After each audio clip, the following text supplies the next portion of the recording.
Рамазан айы бул билесиңер, Рамазан айындагы орозо исламдагы 5 фарздын бири. Муну баарыбыз билебиз, мусулмандын баары билет. Аллах субханала таала канча ибадат бизге фарз кылган болсо, бүт баардыгы биздин өзүбүздүн пайдабыз үчүн. Алла таалага кыпын чалыганын пайдасы жок. Алла таала ганиюн хамид. Ага эч бир нерсе муктаж эмес. Биздин ибадатка, биздин даңкка, мактоого, башка эчтеке муктаж эмес. Бизге берген ибадаттын бүт баардык түрү бул биз өзүбүздүн гана пайдабыз. Өзүбүздүн гана жаныбызга, өзүбүздүн пайдабызга да Аллах субханала таала фарз кылган. Мисалы 5 вакыт намаз. Мунун Аллага эч бир пайдасы жок. Муну биз муктажбыз.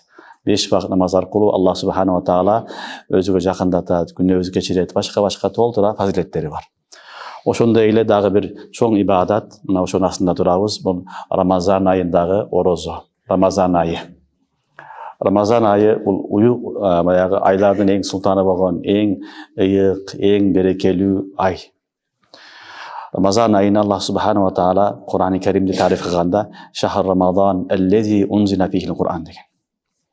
Ар дайым Рамазан дегенде шахр деген сөз чогуу келет. Шахр Рамазан аллази унзила фихил Кур'ан худан линнас ва баййинатин минал худа вал фуркан. Шахр Рамазан аллази унзила фихил Кур'ан худан линнас. Бул Кур'анды айтат, бул адамдар үчүн хидаят. Адамдарга хидаят берилген китеп, ушул айтат түшкөн. Ошонун үчүн ва баййинатин минал худа, хидаяттын бүт бардыгын Аллах субханала таала Кур'анда баяндаган. Ушул кереметтүү Кур'андагын ушул айда түшкөн. 12 айдын ичинден Аллах таала Рамазанды тандап алган. Демек бул ай бекеринен берилген эмес, бул өзгөчө ай.